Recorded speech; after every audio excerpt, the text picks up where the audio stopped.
അല്ലാഹു അക്ബർ. കണ്ടില്ലേ നിങ്ങളുടെ ബാങ്ക് വിളിയായിട്ട് സാമിയിൽ. അച്ഛൻ പാട്ടുകാരൻ. അച്ഛന് വേറെ പണിയൊന്നുമില്ലേ? പാട്ടും പാടി ഡാൻസും ചെയ്ത് നടക്കും. ഞാൻ എനിക്കിഷ്ടമുള്ള പാട്ട് ഞാൻ പാടിയിരുന്നത് നിങ്ങൾക്ക് എന്താണ്? ഇപ്പം ഞാൻ കോമഡി ഉത്സവത്തിൽ പോയപ്പോൾ അവിടെ പ്രചോദേട്ടൻ പറഞ്ഞത് അച്ഛനാണ്. അതുപോലെ ഇത് കണ്ടിട്ടും അത് ചൂണ്ടിക്കാണിച്ചു കഴിഞ്ഞാൽ അത് നമ്മുടെ ഏതോ കുഴപ്പമാക്കി മാറ്റുന്ന അപ്പോഴും നമുക്ക് അവർക്ക് നമ്മളോട് എന്തോ ചെയ്യാൻ തുടങ്ങും. അപ്പം പുള്ളി തന്നെ ഇവാലുവേറ്റ് ചെയ്യാൻ പുള്ളി ആരാണ്? ആഴിത്തിരമാല പോലെ കാത്തു നിന്നെ ഏൽക്കാൻ. നമ്മുടെ പൃഥ്വിരാജിന്റെ സിനിമയിലെ പാട്ട് കവർ സോങ് ആക്കി. അത് പക്ഷെ എനിക്കതൊരു ഫേമസ് ആയിട്ട് തോന്നിയില്ല. സിനിമാ നടന്മാരിൽ ആരുടെ ഫാനാന്ന് ചോദിച്ചു. അപ്പൊ ഇത് കേട്ടിട്ട് വേറെ എവിടുന്ന ഒരാൾ എനിക്കൊരു കമന്റ്, അച്ഛൻ ദൈവത്തിന്റെ ഫാനല്ലേ. മാർച്ച് കഴിയുമ്പം കോളേജിൽ നിന്ന് നമ്മൾ ഇറങ്ങും. അപ്പോൾ എന്നോട് ചോദിക്കും, എല്ലാവരും ചോദിക്കും ഡിഗ്രിയുടെ സർട്ടിഫിക്കറ്റ് ഉണ്ടോ എന്ന് ചോദിച്ചാൽ ഞാൻ പറയില്ല, പാട്ട് പഠിക്കാൻ പോയിന്നുമായി. എന്നാൽ ഞാൻ ഇപ്പോഴും ആദ്യത്തെ സ്റ്റേജിൽ തന്നെയാണ്. ഏതോ വാർമുകിലിൻ കിനാവിലെ മുത്തായി നീ വന്നു. ഹോം അപ്ലയൻസ് വാങ്ങാൻ ഒരിടത്ത്, ക്രോക്കറി വാങ്ങാൻ വേറൊരിടത്ത്, ഗാഡ്ജറ്റ്സ് വാങ്ങാൻ വേറെ എവിടെയോ ഒരിടത്ത്. അതെ, എന്തിനിങ്ങനെ പലയിടത്തും ഓടണം? മൈജി ഫ്യൂച്ചർ ഉണ്ടല്ലോ. മൊബൈൽ ഫോൺ മുതൽ ഹോം അപ്ലയൻസസ് വരെ എല്ലാം ഒരിടത്ത്, ഏറ്റവും കുറഞ്ഞ EMI. അങ്ങനെയാണെങ്കിൽ ഏറ്റവും കുറഞ്ഞ വില. എന്നാ ഏറ്റവും കൂടുതൽ ഓഫറുകൾ. MyG future, experience the next. മൈജിയാണ് ഫ്യൂച്ചർ. നമസ്കാരം. പേരും പ്രസക്തിയും ഒന്നും പറയേണ്ട കാര്യമില്ല. അച്ഛൻ്റെ മുഖം കണ്ടാൽ തന്നെ ആളുകൾക്കറിയാം. അത്രയല്ലേ പറയേണ്ടുള്ളൂ അച്ഛൻ? അതേ ഉള്ളൂ, ഒന്നും പറയാനില്ല. അച്ഛൻ ആരാണെന്ന്, അച്ഛൻ എന്താണ് ചെയ്യുന്നതെന്നും, കുർബാനയ്ക്കൊപ്പം പാട്ടും സംഗീതവും എല്ലാം കൊണ്ട് നടക്കുന്ന ഒരു അച്ഛൻ ലോകത്തുണ്ട്. ഈ അച്ഛൻ മാത്രമേ ഉള്ളൂ എന്ന് ഞാൻ പറയും. അങ്ങനെ പറയണ്ട, വേറെ അച്ഛന്മാരുണ്ട്. പക്ഷേ ഈ അച്ഛൻ മാത്രമേ ഉള്ളൂ. അതേ ഉള്ളൂ അല്ലേ? സ്വന്തം സ്ഥലം ശൂരനാട്, കൊല്ലം ജില്ലയിൽ. ശൂരന്മാരുടെ നാടാണ്.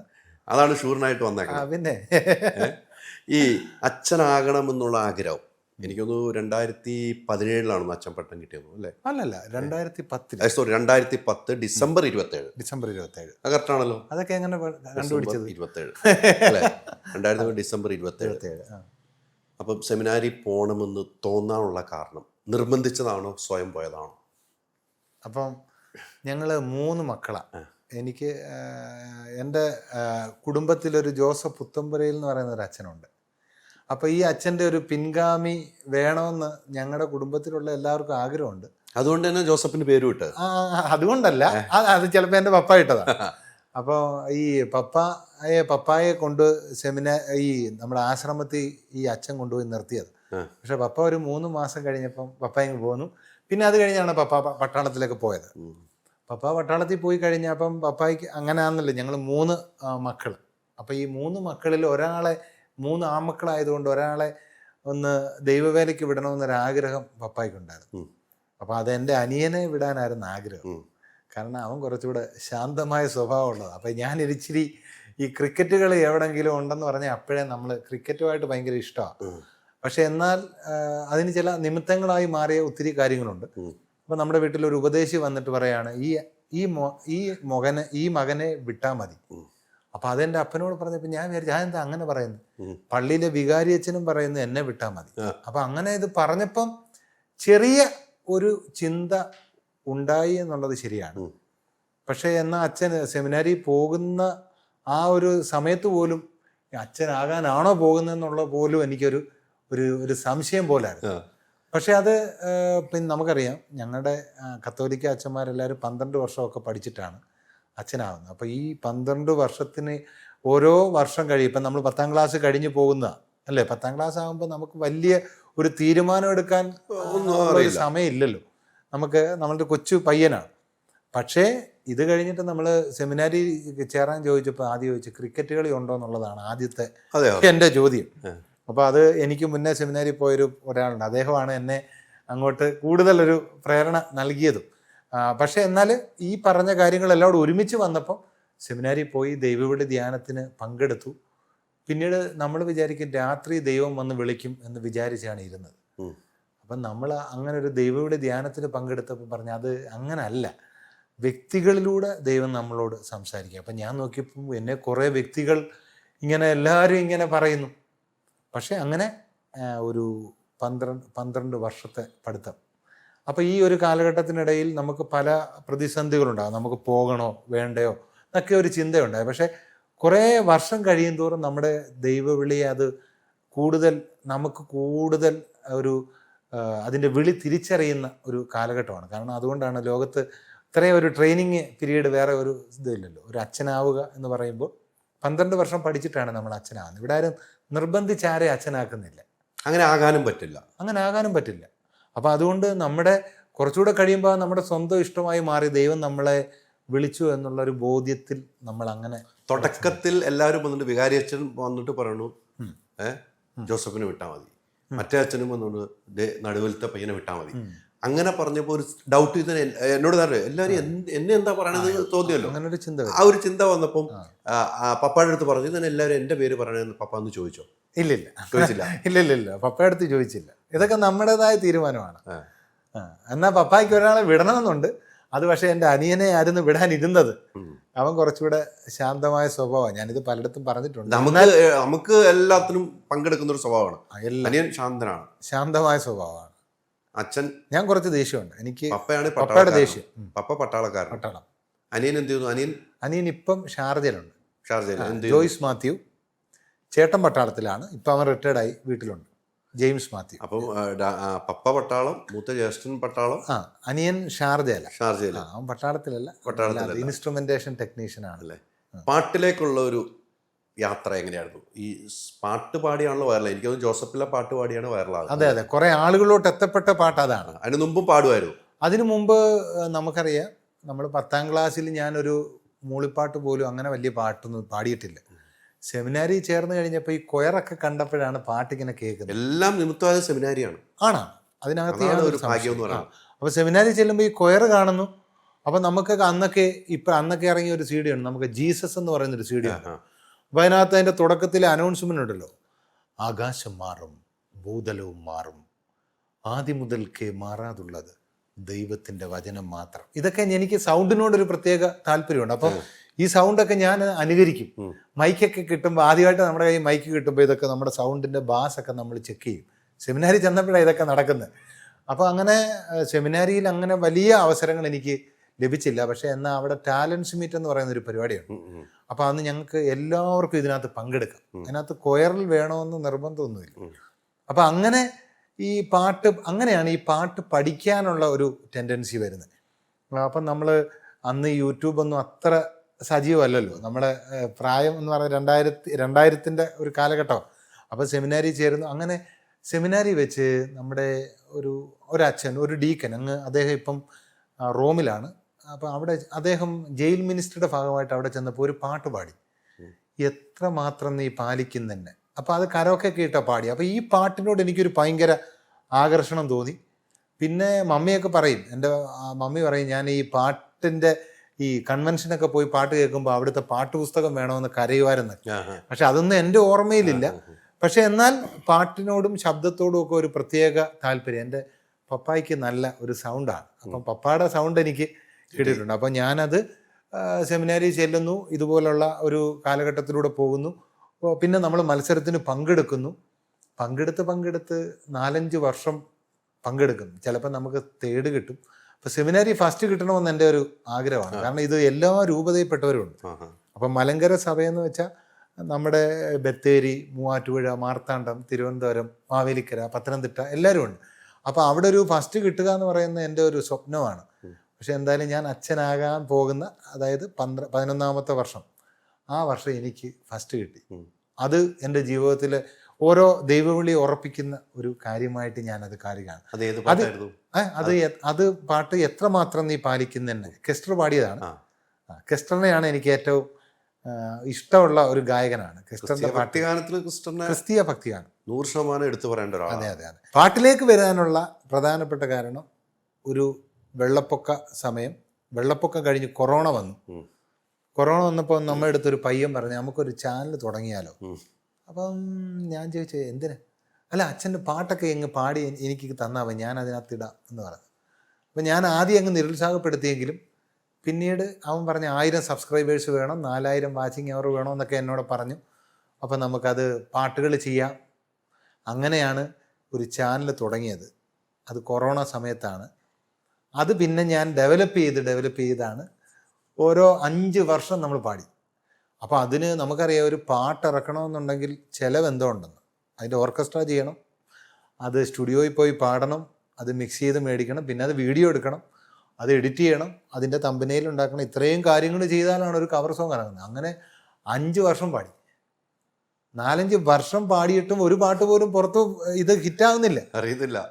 അങ്ങനെ നമ്മൾക്ക് ഒരു വീട്ടിൽ ചെന്നപ്പം എന്നോട് അവിടുത്തെ ഒരു അമ്മാമ ചോദിച്ചു, അച്ഛൻ ഈ കോമഡി ഉത്സവത്തിലൊക്കെ ഒന്ന് പാടിക്കൂടെ എന്ന് ചോദിച്ചു. ഞാൻ പറഞ്ഞ് നമുക്ക് അവസരം കിട്ടണ്ടേ, അപ്പം ഞാനൊന്ന് ട്രൈ ചെയ്യട്ടെ എന്ന് ചോദിച്ചു. ഞാൻ പറഞ്ഞു എന്നാൽ ഒന്ന് ട്രൈ ചെയ്യും. അങ്ങനെ ആ അമ്മാമ്മ വിളിച്ച് കൊട്ടാരക്കരയിലുള്ള റെജി എന്ന് പറയുന്ന ഒരു പുള്ളിയെ വിളിച്ചു. അദ്ദേഹം റിപ്പോർട്ടർ, നമ്മുടെ കോമഡി ഉത്സവത്തിലെ സുരേഷ് വിലങ്ങറ എന്ന് പറയുന്ന ആളെ വിളിച്ചു. ഓക്കെ, സുരേഷ് വിലങ്ങറ ഡയറക്റ്റ് നമ്മുടെ കോമഡി ഉത്സവത്തിൽ വിളിച്ചു. ആ ആഴ്ച തന്നെ എനിക്ക് പാട്ട് പാടാനായിട്ടൊരു അവസരം അവിടെ കിട്ടി. എന്നാൽ അതിന് തൊട്ട് മുമ്പ് ഞാൻ ഒത്തിരിയും 5 വർഷം കൊണ്ട് പാട്ട് പാടുന്നുണ്ട്.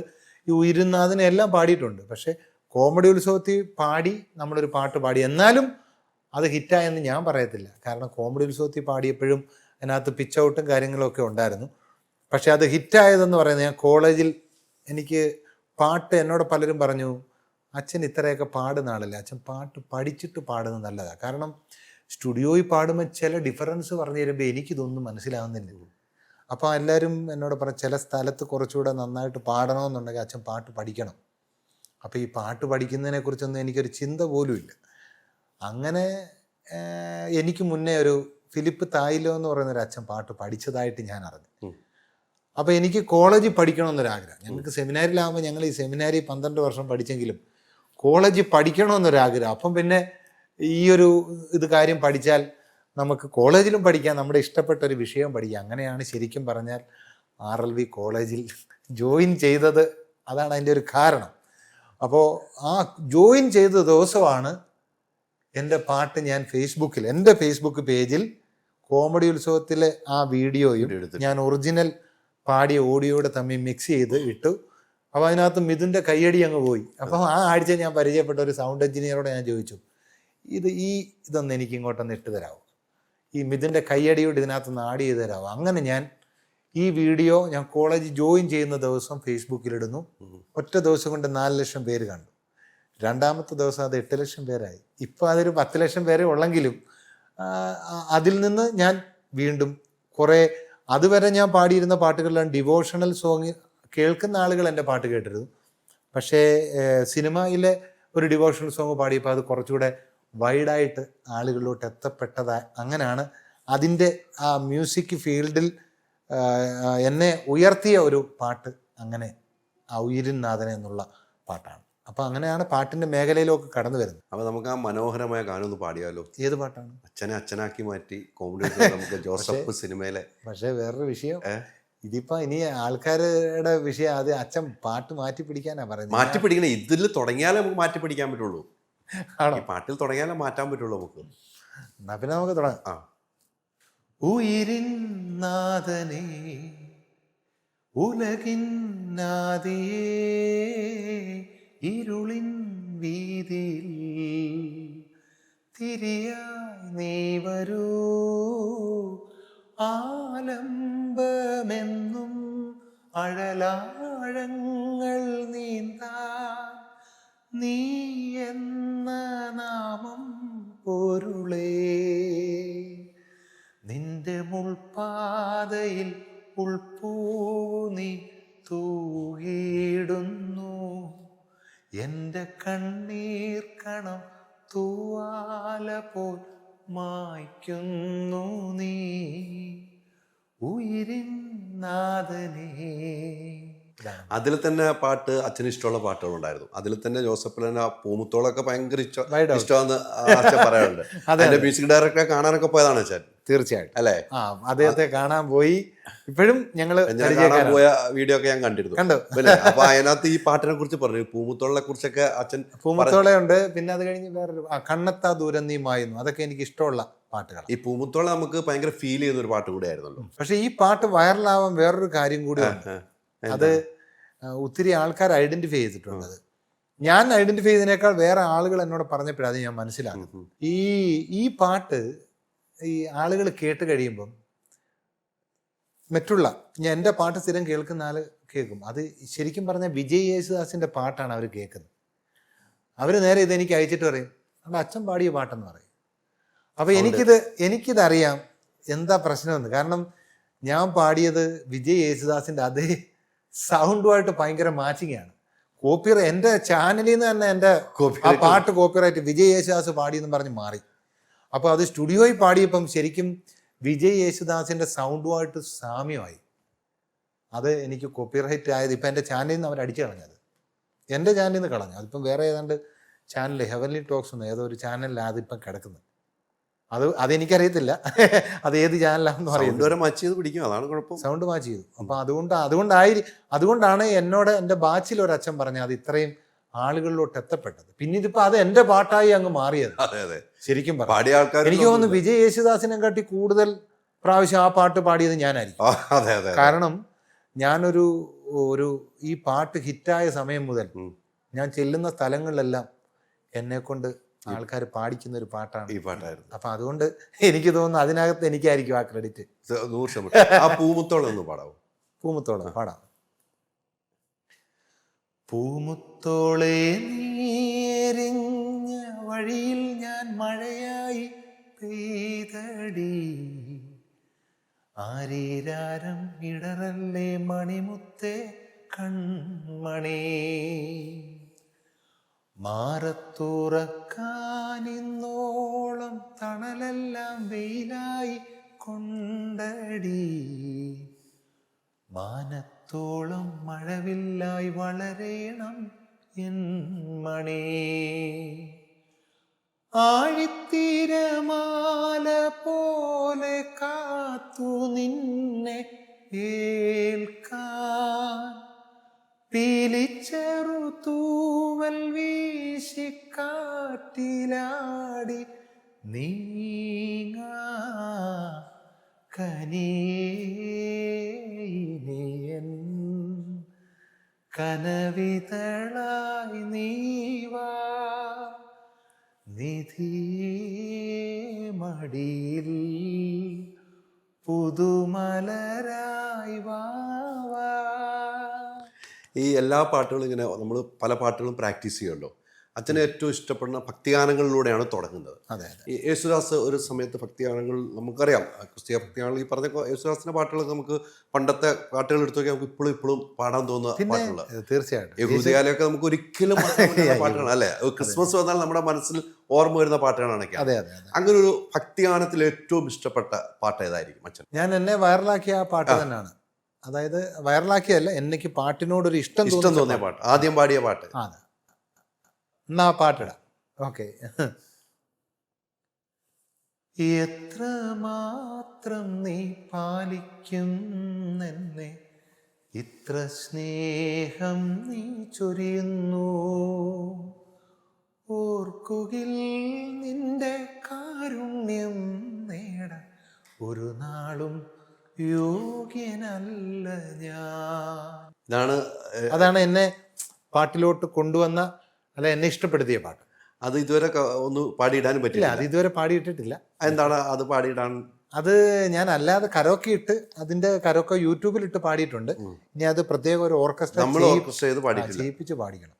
അങ്ങനെ പാടുമ്പോഴല്ല ആ പാട്ടിന്. പിന്നെ അല്ലാതെ ഡിവോഷൻ സോങ് ഒത്തിരി പാടിയിട്ടുണ്ടല്ലോ. ഒത്തിരി പാടിട്ടുണ്ട്. ഒരു പള്ളിയിലച്ഛൻ പാട്ടുകാരൻ അല്ലേ, അങ്ങനെ പൊതുവെ പറയും അച്ഛനൊരു പാട്ടുകാരനാട്ടോ. അച്ഛന് അങ്ങനെ പറയുന്നുണ്ട്. ചില അച്ഛന് വേറെ പണിയൊന്നുമില്ലേ, പാട്ടും പാടി ഡാൻസും ചെയ്ത് നടക്കും, അങ്ങനെ പറയുന്നവരുണ്ട്. സമൂഹമാണ് എത്രയോ പേര് അല്ലേ. അങ്ങനെ നേരിട്ട് പറഞ്ഞപ്പോൾ ഉണ്ടായ അനുഭവം എന്തായിരിക്കും? അങ്ങനെ പറഞ്ഞവർ നേരിട്ട് പറയുമ്പോൾ അനുഭവം. നേരിട്ട് പറഞ്ഞാൽ ഞാൻ ഉടനെ പ്രതികരിക്കും. അതാണ് എൻ്റെ ഒരു സ്വഭാവം.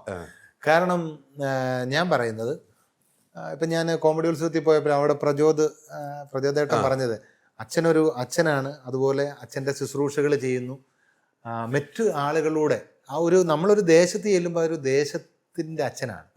നമ്മൾ നമ്മുടെ ഇടവകയിലുള്ള ആളുകളെ മാത്രമല്ലല്ലോ. അപ്പോൾ പാട്ടെന്ന് പറയുന്ന ഒരു മാധ്യമത്തിലൂടെ ഒത്തിരി ആളുകളിലോട്ട് എത്തിപ്പെടാൻ എനിക്ക് സാധിക്കുന്നു എന്നുള്ളത് എനിക്കത് വലിയ കാര്യമാണ്. അപ്പം അതുകൊണ്ട് എന്നെ അങ്ങനെ ക്രിട്ടിസൈസ് ചെയ്താൽ ഞാൻ അവരോട് ചോദിക്കുന്ന ഒരേ ഒരു ചോദ്യം, ഞാൻ എൻ്റെ ഇടവകയിലെ കാര്യങ്ങൾ നോക്കുകയും അതോടൊപ്പം പാട്ടെന്ന് പറയുന്ന ആ ഒരു സംഗീതം എൻ്റെ ജീവിതത്തിൻ്റെ അനുഭവമാക്കി മാറ്റുകയും ചെയ്യുമ്പോൾ അതിനെ നിങ്ങൾ എന്തിനാണ് ക്രിട്ടിസൈസ് ചെയ്യുന്നത്? നിങ്ങൾ നമ്മുടെ ഇടവകയിലുള്ള കാര്യങ്ങൾ നമ്മൾ നോക്കിയിട്ടല്ലേ, അല്ല പാട്ടെന്ന് പറഞ്ഞ് നമ്മൾ നടക്കുമല്ലോ. പാട്ടെന്ന് പറയുന്നത് എൻ്റെ ഒരു പ്രൊഫഷനായിട്ട് ഞാൻ എടുക്കുന്നില്ലല്ലോ. മറ്റു ആളുകൾ സംബന്ധിച്ചിടത്തോളം ഒരു പ്രൊഫഷനായിട്ട് അവരെടുക്കുന്നുണ്ട്. ഇപ്പം എനിക്ക് പാട്ടെന്ന് പറയുന്നത് എൻ്റെ ഒരു വൈദികൻ എന്ന നിലയിലാണ് ഞാൻ ഏറ്റവും കൂടുതൽ അഭിമാനിക്കുന്നത്, അല്ലേ? അപ്പം അതിൽ നിന്ന് ഒരു അച്ഛനായതുകൊണ്ടായിരിക്കാം ഞാൻ ഇത്രയും വൈറലായത്, അല്ലെ? എന്നേക്കാൾ പാടുന്ന ഒത്തിരി ആൾക്കാർ. അപ്പം അങ്ങനെയാണെങ്കിൽ അവരും നമ്മൾ അതിനെ എന്തിനാണ് ക്രിട്ടിസൈസ് ചെയ്യുന്നവരോട് ഞാൻ നേരിട്ട് മറുപടി പറയും. അത് എനിക്കിഷ്ടമുള്ള പാട്ട് ഞാൻ പാടിയിരുന്നത് നിങ്ങൾക്ക് എന്താണ്? നിങ്ങൾ വേണമെങ്കിൽ കേട്ടാൽ പോരെ, പാട്ട് ഇഷ്ടമുണ്ടെങ്കിൽ കേട്ടാൽ പോരെ. പിന്നെ ഞാൻ എൻ്റെ ചാനലാണ് ഇടുന്നത്. അപ്പം അതിനകത്ത് നിങ്ങൾ ചിലപ്പോൾ നെഗറ്റീവ് കമൻറ്റ്, ഞാൻ നെഗറ്റീവ് കമൻറ്റുകാരെ മൈൻഡ് ചെയ്യാറേ ഇല്ല. 1000 കമൻറ്റിനകത്ത് ഇടയ്ക്കായിരിക്കും ഒരു 2 നെഗറ്റീവ് കമൻറ്റ് വരുന്നത്. അപ്പം ഒരു ദിവസം ഒരു പയ്യൻ എന്നോട് പറഞ്ഞു, അച്ഛാ 2 നെഗറ്റീവ് കമൻറ്റ്. ഞാൻ പറഞ്ഞ്, ഈ 2 നെഗറ്റീവ് കമൻറ്റ് നോക്കിയിട്ടാണോ നമ്മൾ മുന്നോട്ട് പോകുന്നത്? നെഗറ്റീവുകാരെ ഞാൻ മൈൻഡ് ചെയ്യാറില്ല. അല്ലെങ്കിൽ ഞാനങ്ങനെ മൈൻഡ് ചെയ്തായിരുന്നെങ്കിൽ ഞാൻ ഇപ്പം ഇവിടെ ആയിരിക്കുന്ന ഒരു സ്ഥലത്ത് എത്തത്തില്ല. ചിലപ്പോൾ ഇടവകയിൽ പല ടൈപ്പ് ആളുകളായിരിക്കും. ഇടവകയിൽ കൈക്കാരന്മാർ പല ടൈപ്പ് ആയിരിക്കാം, അല്ലേ? അപ്പോൾ ഒരു അച്ഛനും ഹീറോ ആകുകയാണ്, അച്ഛന് ഹീറോ ആകുകയാണ്, പാട്ടൊക്കെ പാടി ഹീറോ ആണ്, എല്ലാവരുമായിട്ട് ഭയങ്കര സ്നേഹം, അച്ഛന് ഇഷ്ടപ്പെടുന്ന ആളുകൾ. അപ്പോൾ ചിലപ്പോൾ കൈക്കാരന്മാർക്ക് ചിലപ്പോൾ നാടൻ ഭാഷയിലുള്ള കുരുപൊട്ടുന്ന ആൾക്കാരുണ്ടാവും. നാടൻ ഭാഷയിൽ പറഞ്ഞാൽ, അല്ലേ? ഉണ്ടാവുന്ന സംഭവങ്ങളാണ്. നമ്മൾ കുറേ പള്ളികളായിട്ട് ബന്ധമുള്ളവരാണ്. അങ്ങനെ കുരുപൊട്ടുന്നവരാണ്. ചിലർ ഭയങ്കര സ്നേഹമുള്ളവരാണ്. അങ്ങനെ എവിടെയെങ്കിലും ഇരുന്നപ്പോൾ ഉണ്ടായിട്ടുണ്ട് അനുഭവം? പിന്നെ അങ്ങനെ ഞാൻ സ്ഥലം പറഞ്ഞു കഴിഞ്ഞാൽ സ്ഥലം പറയണ്ട, അങ്ങനെ അപ്പോൾ ഉണ്ടായിട്ടുണ്ട്. ചിലർക്കുണ്ടാവും. ഈ കുരുപൊട്ടിയ കൈക്കാരെവിടെയായിരുന്നു? ഇടവക പറയണ്ട, അത് പറയത്തില്ല. ഇടവക പറയണ്ട, എങ്ങനെയാ സംഭവിച്ചത്? അതോ ഇടവക പറയണ്ടെന്ന് ഞാൻ പറഞ്ഞത് നമ്മളിപ്പോഴും അവർക്ക് മനസ്സിലായിക്കോളൂ. അല്ല, നമ്മളിപ്പം ശരിക്കും പറഞ്ഞാൽ നമ്മുടെ അടുത്ത് എപ്പോഴാണ് ഒരാൾ നമ്മൾ ഇഷ്ടപ്പെടാതെ വരുന്നത് എന്ന് ചോദിച്ചാൽ, അവർ ചില കാര്യങ്ങൾ നമ്മൾ തെറ്റ് കാണുമ്പോൾ നമ്മൾ ചൂണ്ടി മുഖത്ത് നോക്കി പറയും. അപ്പോൾ ഈ തെറ്റ് കാണുമ്പം അത് അവർ തെറ്റാണ് ചെയ്തതെന്ന് പറഞ്ഞാൽ, എന്നാൽ അതിനെ നല്ല മനസ്സോടെ സ്വീകരിക്കുന്ന ആളുകളുണ്ട്. എന്നാൽ തെറ്റ് കണ്ടിട്ടും അത് ചൂണ്ടിക്കാണിച്ചു കഴിഞ്ഞാൽ അത് നമ്മുടെ ഏതോ കുഴപ്പമാക്കി മാറ്റുന്ന, അപ്പോഴും അവർക്ക് നമ്മളോട് എന്തോ ചെയ്യാൻ തുടങ്ങും, ശത്രു തുടങ്ങും. അപ്പോഴാണ് പലപ്പോഴും നമ്മളൊന്നും പറഞ്ഞില്ല, നമ്മൾ നല്ലവരാണ്, നമ്മൾ പറഞ്ഞു കഴിഞ്ഞാലാണ് പ്രശ്നം. അപ്പം അതുകൊണ്ട് അങ്ങനെയുള്ള എല്ലാ സ്ഥലത്തും ചില ആളുകളൊക്കെ അങ്ങനെ ഉണ്ട്. അപ്പം ഞാൻ സ്ഥലം പറയുന്നില്ല, സൗമ്യമായിട്ട് പോകാൻ നമ്മൾ ശ്രദ്ധിക്കും. അപ്പൊ ഇടയ്ക്ക് ഇങ്ങനെ ഓരോ ക്രിമികൾ അവരുടെ കുഴപ്പമില്ല, അവരുടെ കുഴപ്പമില്ല, നമ്മുടെയും കുഴപ്പമില്ല. അവരിങ്ങനെ പറഞ്ഞുകൊണ്ടിരിക്കും, മൈൻഡ് ചെയ്യാതിരിക്കുക. നമ്മൾ മൈൻഡ് ചെയ്യാതിരുന്നാൽ പോലെ കാരണം അവർക്ക് എല്ലാവരും അല്ല കേട്ടോ, മറ്റുള്ളവർ നമ്മൾ വളരണമെന്ന് ആഗ്രഹമുള്ള കുറേ ആളുകളുണ്ട്. അപ്പം അവരെവിടെ ചെന്നാലും നമ്മുടെ പാട്ടിന് അത്രയും പ്രോത്സാഹനം തരും. എന്നാൽ ചിലർ പറയും, ഓ അച്ഛന് വേറെ പണിയൊന്നുമില്ല, അച്ഛൻ പാട്ട് പാടി നടക്കുക, പള്ളിയിലെ കാര്യങ്ങൾ നോക്കത്തില്ല. ഇതാരാ പറയുന്നറിയോ? പള്ളി പോലും വരില്ല, പള്ളി പോലും വരാത്ത എവിടുന്നെങ്കിലും ആരെങ്കിലും ദൂരെ ഇരിക്കുന്ന ആളുകളൊക്കെ ആയിരിക്കും ഈ ഡയലോഗ് പറയാം. എന്നാൽ ഇപ്പം നമുക്കറിയാം, നമ്മളൊരു പബ്ലിക് ഫിഗർ ആകുമ്പോൾ കുറേ ആളുകൾ നമ്മളെ വിളിക്കും. അത് സ്വാഭാവികമാണ്. അത് നമ്മുടെ ആളുകൾക്ക് അത് മനസ്സിലാവും, അല്ലേ? ഇപ്പം നമ്മുടെ ഇടവക്കാർ പറയാം, അച്ഛൻ അത്ര ഫേമസ് ആയതുകൊണ്ട് അച്ഛനെ അത്രയും ആളുകൾ പ്രോഗ്രാം ഉണ്ട് എന്ന് അവർ ചിന്തിച്ചാൽ തീരാവുന്ന പ്രശ്നമേ ഉള്ളൂ. നമ്മുടെ അച്ഛൻ ഇത്ര ഫേമസ് ആണ്, എവിടെയുണ്ട്, നാടിനെല്ലാം നല്ലതല്ലേ? അപ്പൊ അങ്ങനെ അഭിമാനമുള്ള ആളുകളാണ് നമ്മുടെ ഇപ്പം വഴുതാനം പള്ളിയിലുള്ള പാട്ടുകൾ സെലക്ട് ചെയ്യാറുണ്ട് അച്ഛൻ. ഇപ്പൊ പുതിയതായിട്ട് സിനിമകൾ കാണാറുണ്ടാവുമല്ലോ, പാട്ടുകളും കേൾക്കണം. പുതിയതായിട്ട് ഇറങ്ങിയ സിനിമകളിൽ ഒരു പാട്ടുകൾ ഇഷ്ടപ്പെട്ടു പോയതായിരിക്കും. ശരിക്കും എനിക്ക് നമ്മൾ പല കോളേജിലും സ്കൂളിലും ഒക്കെ ചെല്ലുമ്പോഴേ ഇപ്പോഴത്തെ പിള്ളേർക്ക് വേണ്ടത് അടിച്ചുപൊളി പാട്ടാണ്. അപ്പൊ അത് പ്രാക്ടീസ് ചെയ്ത് തുടങ്ങിയില്ലേ? കിട്ടണില്ലേ? അത് പിടിക്കാൻ പറ്റും, അതെനിക്ക് പറ്റുമെന്നുള്ളത് എനിക്ക് ഉറപ്പാണ്. അങ്ങനെ പക്ഷേ അങ്ങനെ ഞാനൊന്ന് ശ്രമിക്കുന്നുണ്ട്. മറ്റേ കലാഭവമണിയുടെ കുറച്ച് നാടൻ പാട്ടുകൾ വെച്ചുകൊണ്ട് ചെയ്യുന്നുണ്ട്. അതുപോലെ തന്നെ കുറച്ച് പാട്ടുകൾ ചെയ്യുന്നുണ്ട്, ആഗ്രഹമുണ്ട്.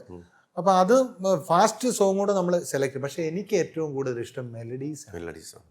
അതെങ്ങനെയോ എന്താണെന്ന് അറിയത്തില്ല, അത് ആ പാട്ടിനോടാണ് ഇഷ്ടം.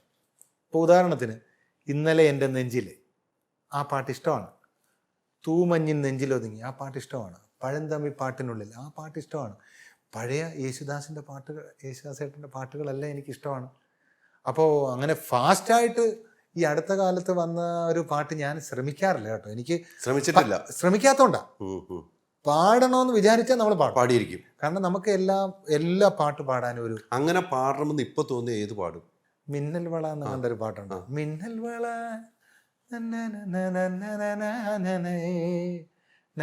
അതൊന്നും ഞാൻ പഠിക്കാറില്ല കേട്ടോ. എനിക്കൊരു പാട്ട് ഇഷ്ടപ്പെട്ടാലേ ഞാൻ ആ പാട്ട് പാടും. ആ പാട്ടിനോട് ഇപ്പൊ ഒരു ഇഷ്ടമുണ്ട്, അത് പഠിക്കാനുള്ള ചില ശ്രമത്തിലാണ്. പാട്ടുകളോട് എപ്പോഴും നമുക്കൊരു ഇഷ്ടമുണ്ട്. അത് അങ്ങനെയാണ്.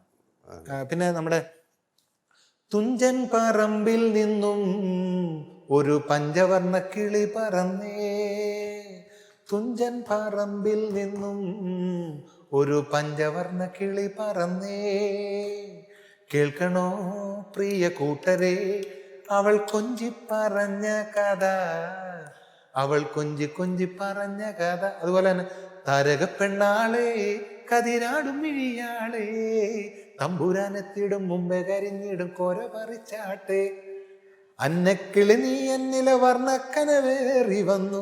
അതൊക്കെ എനിക്കിഷ്ടമാണ്.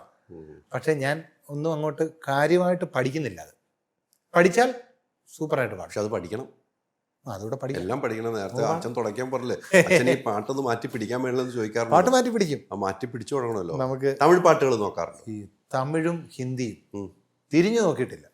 ഇല്ല. തമിഴൊക്കെ ഈ മെലഡീസ് എന്തോരമുണ്ട്, സ്പീഡൊക്കെ. പക്ഷേ എനിക്കതങ്ങോട്ട്, എന്നോട് പലരും പറയാറുണ്ട് അച്ഛന് മറ്റ് ഭാഷകളിലൂടെയുള്ള പാട്ടുകളൊക്കെ ശ്രമിക്കണമെന്ന് പറയുന്നുണ്ട്. പക്ഷെ ഞാൻ ഇതുവരെ അങ്ങനെ ചെയ്തിട്ടില്ല. മലയാളം പാട്ടിനോടാണ് ഒരിഷ്ടം. അതുകൊണ്ടാണ് അങ്ങനെ കൂടുതലായിട്ടൊരിത് വരുന്നത്. ഇപ്പൊ അച്ഛൻ ഈ ഇടവകയിൽ വികാരി അച്ഛനാണോ? അതെ അല്ലേ. എനിക്ക് പിന്നീട് ഏറ്റവും ഫേമസ് ആയത് മറ്റേ ആടിലെ പാട്ടായിരുന്നു. നമ്മുടെ പൃഥ്വിരാജിന്റെ സിനിമയിലെ പാട്ട് കവർ സോങ് ആക്കി. അത് പക്ഷേ എനിക്കതൊരു ഫേമസ് ആയിട്ട് തോന്നി. അല്ല, അത് ഒരാളുടെ മുമ്പിൽ പാടാൻ പറ്റുന്നു.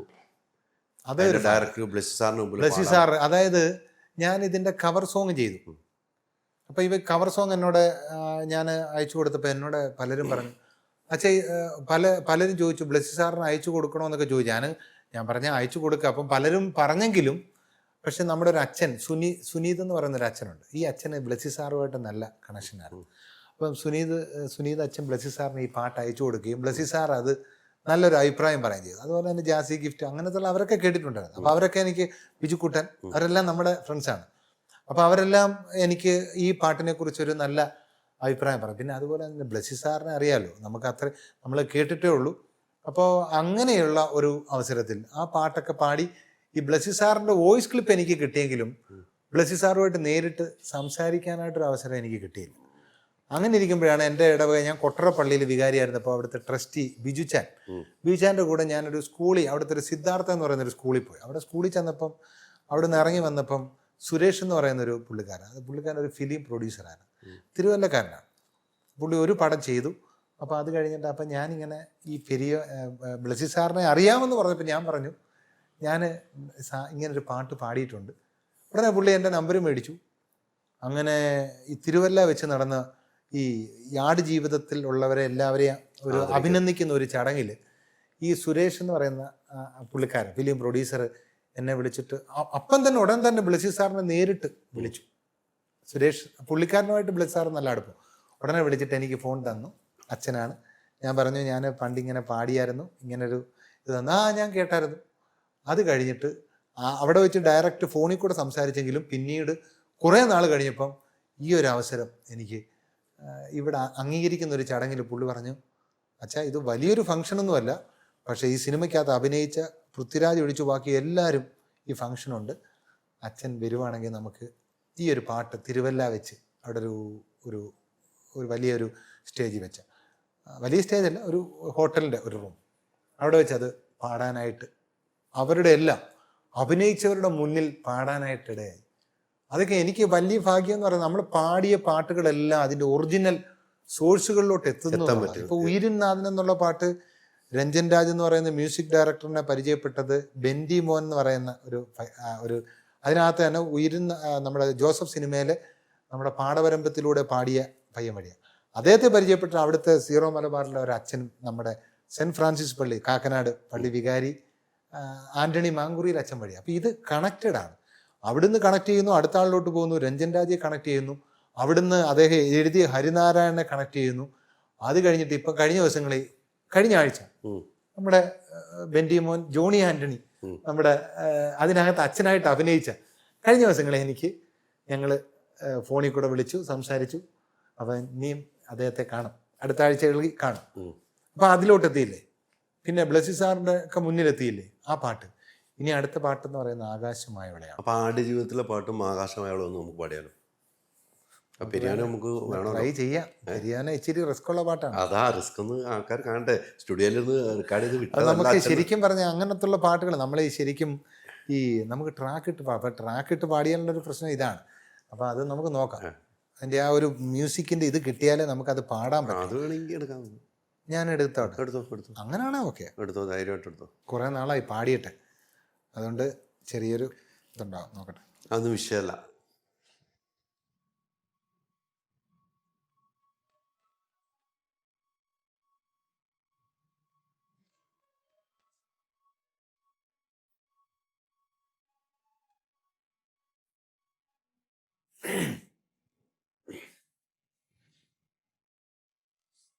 പെരിയോനേ എൻ റഹ്മാനേ, പെരിയോനേ റഹീ, പെരിയോനേ എൻ റഹ്മാനേ, പെരിയോനേ റഹീ.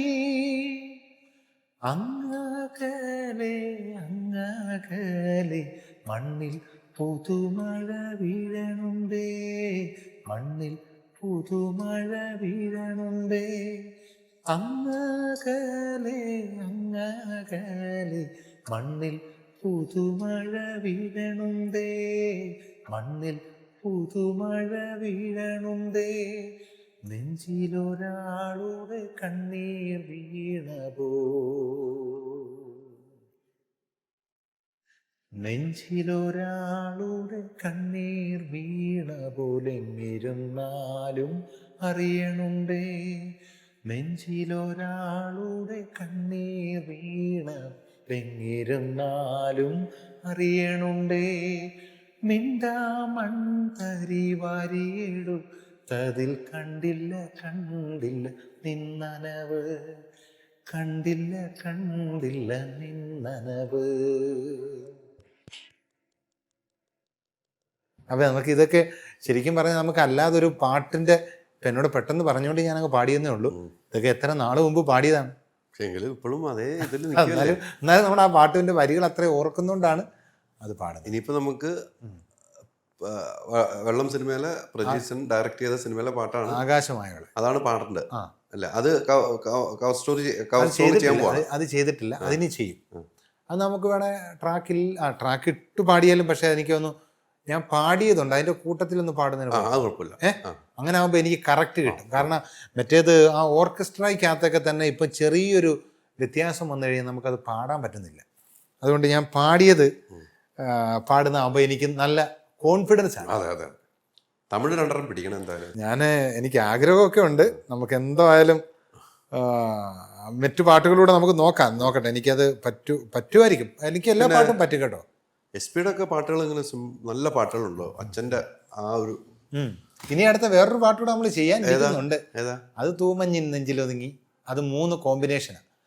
നമ്മള് ജോസഫിലെ പാട്ട് നമ്മുടെ കണ്ണെത്ത ദൂരം നീ മായുന്നു ഏതേതോ തീരങ്ങളിൽ,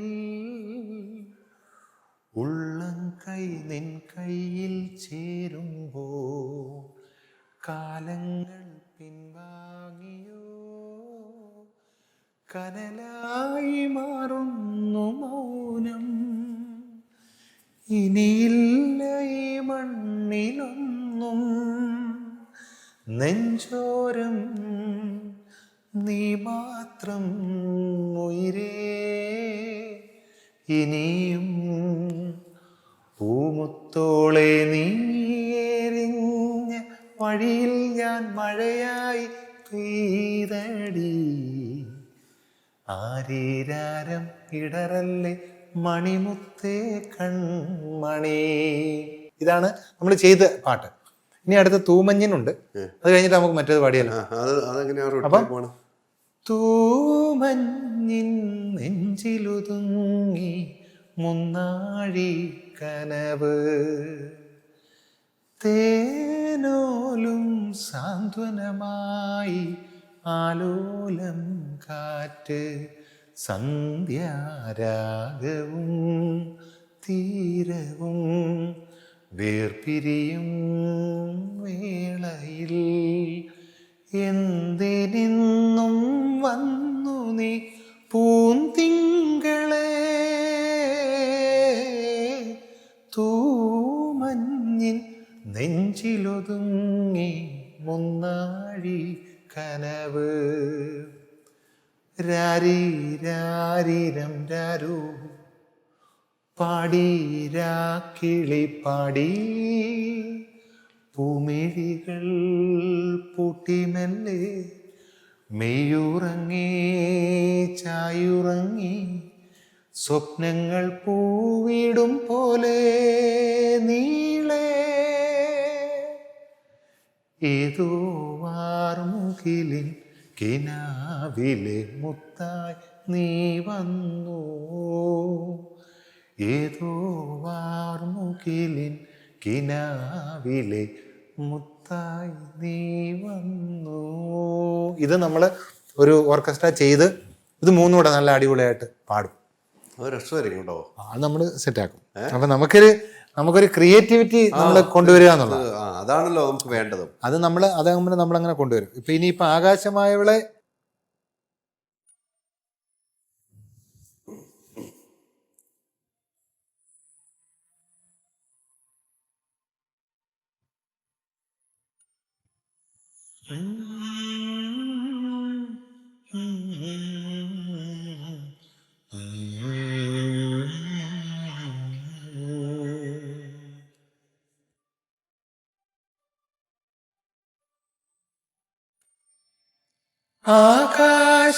ആകാശമായവളെ അകലെ പറന്നവളെ, ചിറകായിരുന്നല്ലോ നീ, അറിയാതെ പോയന്നു ഞാൻ. നിഴലോ മാഞ്ഞുപോയി വഴിയും മറന്നുപോയി തോരാത്തരാമഴയിൽ, ചൂട്ടുമണഞ്ഞുപോയി പാട്ടും മുറിഞ്ഞുപോയി ഞാനോ ശൂന്യമായി.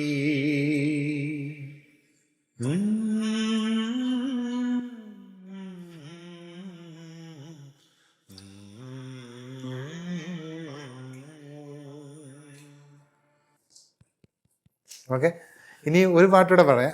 അത് എനിക്ക് ഇഷ്ടമുള്ളൊരു പാട്ടാണ്. അത് ഈ പാട്ടിനെ കുറിച്ചൊരു കാര്യം പറയാനുണ്ട്. ഈ പാട്ട് എനിക്ക് പാടാൻ പറ്റത്തില്ല എന്ന് വിചാരിച്ചിരുന്ന പാട്ടാണ്. അപ്പം ഞാനിങ്ങനെ പക്ഷേ ഈ പാട്ടിനോട് എനിക്കൊരു ഇഷ്ടം, ഈ ചില ആളുകൾ പാടുമ്പോഴേ ചില പാട്ടിനോട് ഇഷ്ടം തോന്നും. അപ്പോൾ ഇങ്ങനെ കുറേ പേര് പാടുമ്പോൾ നമ്മളത് പ്രത്യേകം ശ്രദ്ധിക്കുക. അപ്പം അങ്ങനെ വന്നപ്പോൾ ഇത് പാടാൻ പറ്റത്തില്ലെന്ന് വിചാരിച്ചിരുന്നൊരു പാട്ട് ഞാനിങ്ങനെ പോകുന്ന വഴിക്കെല്ലാം ഇങ്ങനെ യാത്രയിലൊക്കെ പോകുമ്പോൾ ഇങ്ങനെ പാടി കുറേ പാടി നമ്മുടേതായ ഒരു കോൺഫിഡൻസ് ഒപ്പിച്ചെടുത്ത് കഴിഞ്ഞിട്ടാണ് ഞാൻ ഇതിൻ്റെ പാടിയത് സ്റ്റുഡിയോയിൽ. അതും ആദ്യത്തെ പ്രാവശ്യം ചെയ്തു. അതിൻ്റെ എനിക്ക് ഓർക്കസ്ട്ര ചെയ്തതിനെല്ലാം കാശായി. പക്ഷെ പിന്നീട് എനിക്ക് അതിൻ്റെ പെർഫെക്ഷൻ വരാത്തതുകൊണ്ട് വീണ്ടും ഞാൻ ഒന്നുകൂടെ പോയി നമ്മുടെ ചാലക്കുടി പോയി ഒന്നുകൂടെ ചെയ്തു. ഇത് ഓർക്കസ്ട്ര ചെയ്ത ആരൊക്കെയാണ്? ഇത് ഓർക്കസ്ട്ര ചെയ്ത അനൂപ്. എല്ലാ പാട്ടും അല്ലല്ല, എല്ലാ അനൂപല്ല. ഒരെണ്ണം ചെയ്തത് നമ്മുടെ രഞ്ജു എന്ന് പറയുന്നൊരു പയ്യനാണ്. രഞ്ജു അവന് നല്ലൊരു ഓർഗനിസ്റ്റാണ്. നമുക്കിങ്ങനെ പല ആളുകൾക്ക് കൊടുത്തു കഴിയുമ്പോൾ പല ആളുകളുടെ നമുക്ക് വ്യത്യാസം അറിയാം. അങ്ങനെയാണ് പാട്ടൊക്കെ ചെയ്യുന്നത്. ഇത് അനൂപ് വിയന്ന.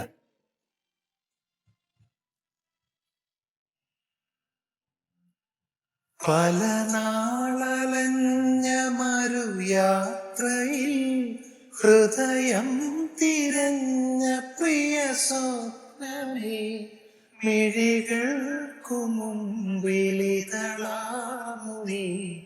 വിരിയാനൊരുങ്ങി നിൽക്കയോ, വിരിയാനൊരുങ്ങി നിൽക്കയോ.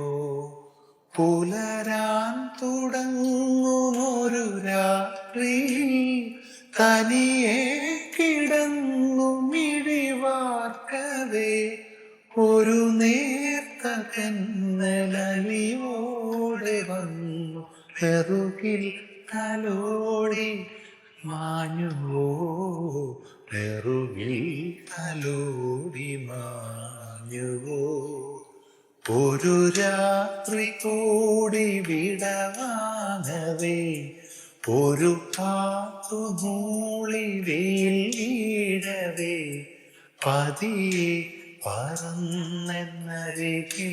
വരും അഴകിൻ്റെ തൂവലാണു നീ. അങ്ങനെ പൈസ മുടക്കി പൈസ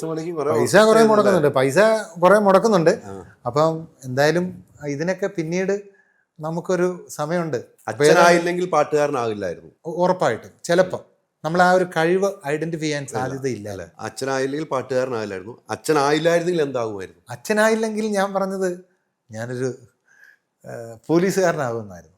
പോലീസിനോട് ഇഷ്ടമാണോ? ആ, പോലീസിനോടൊക്കെ ഇടിയൊക്കെ കൊടുക്കാൻ ഇടി കൊടുക്കുന്നില്ല. നമ്മളൊരു ഒരു വില്ലൻ ലുക്കാണ് നമുക്ക് പൊതുവെ ഉള്ളത്.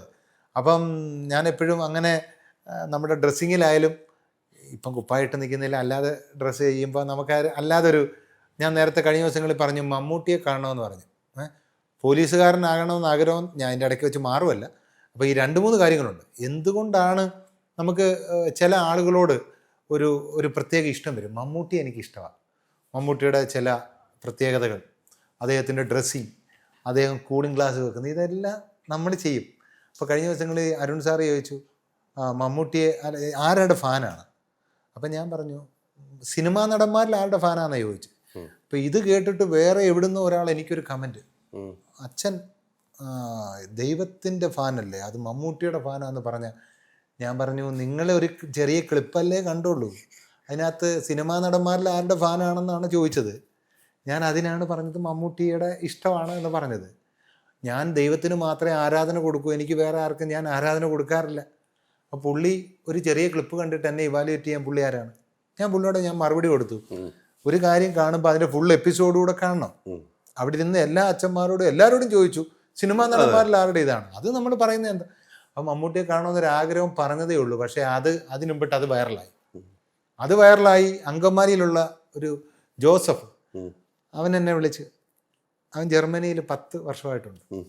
അപ്പം എന്നോട് പറഞ്ഞ അച്ഛനാണോ ഈ മമ്മൂട്ടിയെ കാണണമെന്ന് പറഞ്ഞു. ഞാൻ പറഞ്ഞാണ് ഞാൻ മമ്മൂട്ടിയുടെ PROയ്ക്ക് ഈ വീഡിയോ ക്ലിപ്പ് അയച്ചു കൊടുത്തു. അപ്പം മമ്മൂട്ടിയുടെ PRO അവിടെ. അപ്പം അച്ഛന് ഞാൻ പറഞ്ഞു നമ്പർ കൊടുത്തിട്ടുണ്ട്. അപ്പം മമ്മൂട്ടിയുടെ PRO ഒരു ജോസഫ് എന്ന് പറയുന്നത്, ഒരു ജോസഫ് അല്ല റോബർട്ട്. അപ്പം പുള്ളി ഓസ്ട്രേലിയയിലാണ്. അപ്പം പുള്ളിക്ക് നമ്പർ എനിക്ക് തന്നിട്ട് പുള്ളിക്ക് എൻ്റെ വീഡിയോ അയച്ചു കൊടുക്കുന്നു. ഞങ്ങൾ തമ്മിൽ കമ്മ്യൂണിക്കേറ്റ് ചെയ്യുന്നു.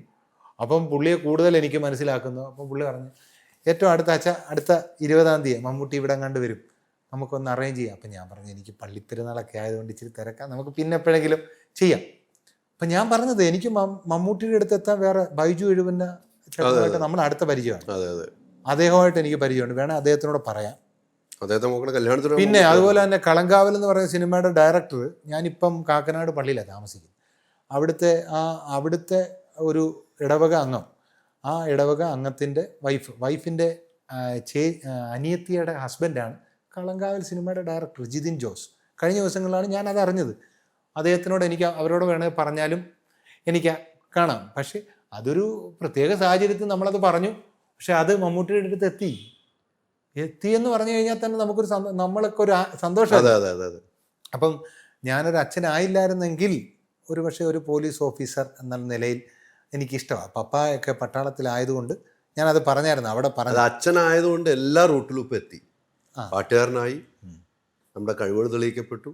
ഒരുപക്ഷെ അച്ഛനായില്ലായിരുന്നെങ്കിൽ പുറത്ത് വരാനുള്ള സാധ്യത കുറവായിരിക്കാം. വളരെ അല്ല, നമ്മൾ വിശ്വസിക്കുന്ന ഇടവകയിലുള്ളവർ, നമ്മൾ സന്തോഷം കാണുന്ന നമ്മുടെ മാതാപിതാക്കൾ, അല്ലേ? അതൊക്കെയാണ് നമ്മുടെ പണ്ടൊക്കെയാണ് നമ്മുടെ അപ്പനും അമ്മയ്ക്കൊക്കെ ഈ പപ്പായിക്കൊക്കെയാണ് ഞാൻ ഫേസ്ബുക്കിലൊക്കെ ഇങ്ങനെ ഇടുന്നത് ഇഷ്ടമല്ല, ഇങ്ങനെ ഫോട്ടോ ഒക്കെ ഇടുന്നതൊന്നും ഇഷ്ടമല്ല. മമ്മിക്ക് കുഴപ്പമൊന്നുമില്ല. അപ്പോൾ പക്ഷെ എൻ്റെ പപ്പ മരിച്ചുപോയി. ഞാൻ ഇത്രയും ഉയർന്നതും വളർന്നതും ഒന്നും പപ്പ കണ്ടിട്ടില്ല. കാരണം അത് കഴിഞ്ഞിട്ടാണ് നമ്മൾ ഈ ചാനലൊക്കെ തുടങ്ങിയതല്ല. പപ്പായ്ക്ക് ഒരുപക്ഷെ ജീവിതത്തിൽ ചിന്തിച്ച പോലും കാണാതെ ഞാൻ ഇങ്ങനൊരു പാട്ടുകാരനായ എല്ലാവരും പപ്പായ്ക്ക് എൻ്റെ പാട്ട് ഭയങ്കര എന്ന് വെച്ചാൽ ഞാൻ കുർബാന ചെല്ലുന്നത് ഞാൻ പാടുന്നതൊക്കെ ഭയങ്കര ഇഷ്ടമാണ്. അപ്പം വീട്ടിൽ വന്നാലും പറയും അങ്ങനെ ചെല്ലണം ഇങ്ങനെ ചെല്ലണം എന്നൊക്കെ എന്നോട് ഡയറക്റ്റ് ചെയ്യാറുണ്ട്. അപ്പോൾ എൻ്റെ പപ്പ ഇല്ല, പക്ഷേ അമ്മയുണ്ട്. അപ്പോൾ അവർക്കൊക്കെ ഇപ്പം ഭയങ്കര സന്തോഷം, എന്നെ ഇങ്ങനെ എല്ലാ ആളുകളും വിളിക്കുന്നു. അപ്പം അവർക്കൂടെ എനിക്ക് കിട്ടുന്ന സ്നേഹം അവർക്കൂടല്ലേ കിട്ടുന്നത്. അതെ അതെ അതെ. അപ്പോൾ അവർ സന്തോഷിക്കുമല്ലേ എന്നും പറഞ്ഞ് എൻ്റെ അമ്മയൊക്കെ എപ്പോഴും പറയുന്നൊരു കാര്യമുണ്ട്, ഒരു പുരോഹിതൻ എന്ന നിലയിലുള്ള കാര്യങ്ങൾ ചെയ്തിട്ട് മാത്രമേ എൻ്റെ അപ്പനും അമ്മയൊക്കെ അങ്ങനെ ഒരു കാര്യം എനിക്ക് കുഞ്ഞുനാളിൽ തന്നിട്ടുള്ളായത് കൊണ്ട് നമുക്ക് അങ്ങനൊരു ഇനി എത്ര വലിയ സംഭവങ്ങൾ എനിക്ക് സിനിമയിൽ അഭിനയിക്കാൻ അവസരം എനിക്ക് വേണം, സുഖമായിട്ട് കിട്ടും, കുഴപ്പമൊന്നുമില്ല. എനിക്ക് എത്രയോ ഇത് കിട്ടും, എന്നെ വിളിച്ചിട്ടുണ്ട്. പക്ഷെ നമുക്ക് അതൊക്കെ നമ്മുടെ പരിമിതികളിൽ നിന്നുകൊണ്ട് മാത്രം. പിന്നണി ഗായകനാണോന്ന് ആഗ്രഹമില്ല. പിന്നണി ഗായകനാകണമെന്നൊരു ഭയങ്കര ആഗ്രഹമുണ്ട്. കാരണം അതെൻ്റെ നമ്മൾ കോളേജിൽ ജോയിൻ ചെയ്തപ്പോഴായാലും നമ്മളൊരു പിന്നണി ഗായകൻ ഒരു പക്ഷേ അച്ഛന്മാരുടെ ഇടയിൽ അങ്ങനൊരു ഇതുവരെ ആരും സിനിമയിലൊരു പാട്ട് പാടിയോന്ന് എനിക്ക് കണ്ടിട്ടില്ല. സിനിമയിൽ പാട്ട് പാടുന്നത് ഒരു തെറ്റാണെന്ന് ഞാൻ ചിന്തിക്കുന്നില്ല. അതുകൊണ്ട് ഏതെങ്കിലും ഒരു അവസരത്തിൽ, കാരണം ഒത്തിരി ആളുകളുമായിട്ട് നമ്മൾ പരിചയമുണ്ട്, അവസരത്തിൽ ഒരു പാട്ട് പാടാൻ അവസരം കിട്ടിയാൽ ഞാൻ പാടും. അതൊരു ആഗ്രഹമാണ്. അങ്ങനെ വളരട്ടെ, പിന്നണി ഗായകനാകട്ടെ, അച്ഛൻ്റെ യാത്ര ഇങ്ങനെ തുടർന്നുകൊണ്ടേയിരിക്കണം. അപ്പം നമുക്ക് എന്തായാലും ഒരു ഡിവോഷണൽ സോങ് പാടണ്ടേ, ഇത്രയൊക്കെ നമ്മൾ അതിലേക്ക് വരാൻ പോകാം. നമ്മൾ സിനിമ പാട്ട് പാടി അച്ഛൻ വന്നിരുന്നില്ല സിനിമ പാട്ട് പാടി, അപ്പൊ അത് വേണ്ട, ഞാൻ പാടിപ്പിച്ചു എന്നും പറയും. അത് വേണ്ട, ഞാൻ അത് ആദ്യമേ ചേട്ടൻ ഉൾപ്പെടെ ഞാൻ ചോദിച്ചു പോയതാണ്. അതെ അല്ലേ? അപ്പൊ നമുക്കൊരു ഡിവോഷണൽ സോങ് പാടാം. ട്രാക്ക് ഇട്ട് പാടണം? ട്രാക്ക് ഇല്ലാതെ പാടാം. ട്രാക്ക് ഇല്ലാതെ പാടാം. ഓക്കെ, ഞാൻ ഒരു പാട്ട് പാടിയെങ്കിലും ഒരു പാട്ടുകൂടെ പാടാം, അതെൻ്റെ ഇഷ്ടമുള്ളൊരു പാട്ട്. പിന്നെ തീർച്ചയായിട്ടും.